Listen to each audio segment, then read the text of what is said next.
खबरें जो आपको सीधे जोड़ती हैं हमसे, जिनका आपकी जिंदगी पर होता है सीधा असर। खबरों की वही तस्वीर, बिना बदले बिना डरे, जज्बा सच का लिए, सच दिखाते हैं। Morpheus Aakarti international IVF centre Varanasi ने मनाया 10 वर्षों की उपलब्धियों को बताया। Varanasi Morpheus Aakarti international IVF centre Varanasi ने आज अपनी 10 वर्षों की उल्लेखनीय और सफल यात्रा का भव्य उत्सव मनाया। यह अवसर केवल एक चिकित्सकीय उपलब्धि नहीं, बल्कि उन हजारों परिवारों की खुशियों का प्रतीक था, जिन्हें इस सेंटर की बदौलत मातृत्व और पितृत्व का सुख मिला।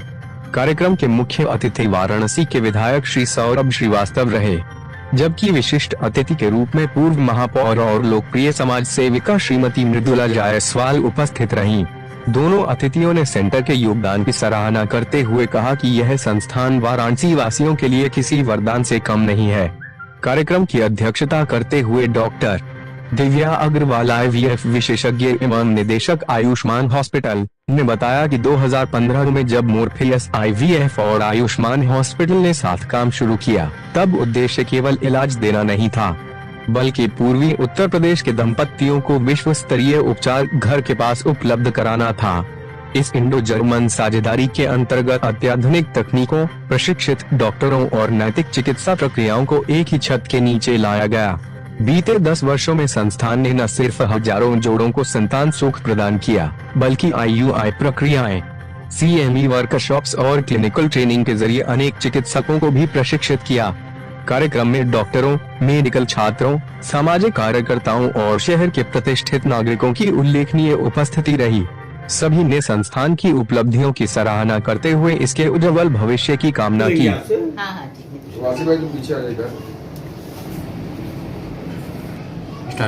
जी पूरा परिचित कीजिएगा।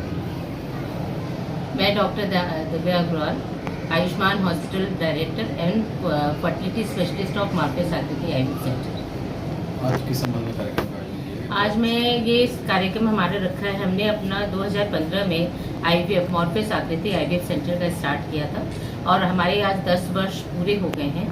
उसी के उपलक्ष्य पे हमने ये कार्यक्रम रखा है और मुझे बहुत अच्छा लग रहा है। हमारे द्वारा जो IVF हुए थे, उनके द्वारा जो बच्चे हुए हैं, आज उनके अभिभावक और वो बच्चे हमारे बीच में हैं, उसको देख के मुझे मतलब बहुत ही गर्व का अनुभव हो रहा है और मुझे सच में मैं बहुत ही भावुक हो रही हूँ उन लोगों बच्चों को देख करके। आज उन लोग के हंसते हुए खिलते हुए चेहरे देख करके सच में बहुत ही अच्छा लग रहा है। और इस कार्यक्रम का मेरा पर्पज़ ही ये था कि जो बच्चे हमारे द्वारा हो चुके हैं, उन बच्चों को हम बुलाएं, उनको उनसे मिलें। मेरा मेन पर्पज़ आज के कार्यक्रम का यही है। जिन महिलाओं में इस तरह की शिकायतें हैं, उनको किस तरह से कहना चाहेंगे, क्या कुछ उनके? आजकल के दौर में एक्चुअली देखा जा रहा है कि इनफर्टिलिटी की और बांझपन की समस्या बढ़ती जा रही है। उसके बहुत से कारण हैं। एक तो करियर के कारण से बहुत सी महिलाएं देर से प्रेगनेंसी प्लान भी करती हैं, देर से मैरिजेस भी हो रही हैं। इसके अलावा बहुत सी बीमारियां होती हैं, जैसे पॉलीसिस्टिक ओवरी या एंडोमेट्रियोसिस, ट्यूब की जो ब्लॉकेज हो जाती है, या आजकल पुरुष में शुक्राणुओं की संख्या भी काफ़ी कम मिल रही है। उसके बहुत से कारण हैं, चाहे आप स्ट्रेस कहिए, ज़्यादा मोबाइल की यूज़ है, या खान पान में जो बदलाव है, ये सारी चीज़ें, या एडिक्शन है जैसे सिगरेट है, अल्कोहल है, ये सारी चीज़ों की वजह से ये पुरुष में शुक्राणुओं की संख्या भी कम होती जा रही है। ये भी बहुत बड़ा कारण है इनफर्टिलिटी के लिए। तो माना जाए तो दोनों लोगों के प्रॉब्लम से ऐसी चीजें होते सकती हैं। हाँ, ये सोचा जाता है कि इनफर्टिलिटी है तो मतलब कि किसी केवल महिला को प्रॉब्लम होगी, ये गलत धारणा है।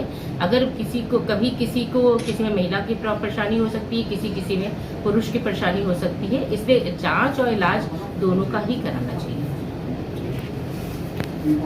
करीब 1000 से ज़्यादा बच्चे हमारे हो चुके हैं हमारे यहाँ सेंटर के थ्रू, और कई हजार तो हमारे यहाँ IVF हो चुके हैं और कई हजार बच्चे हमारे यहाँ हो चुके हैं। अभी महिलाओं में संशय रहता है, तो ये विधि कितनी कारगर है? एक्चुअली IVF सब मरीजों को नहीं जरूरत होती है। पहले अगर बांझपन की अगर समस्या होती है तो बहुत से तरीके, बहुत से इलाज तो कभी कभी केवल दवा के द्वारा या फिर जो होता है कि लेप्रोस्कोपी के द्वारा, ये सब के थ्रू भी संभव है। और अगर किसी भी पद्धति से अगर महिला को अगर संतान सुख नहीं मिल रहा है, तब ऐसे केसेस में IVF करना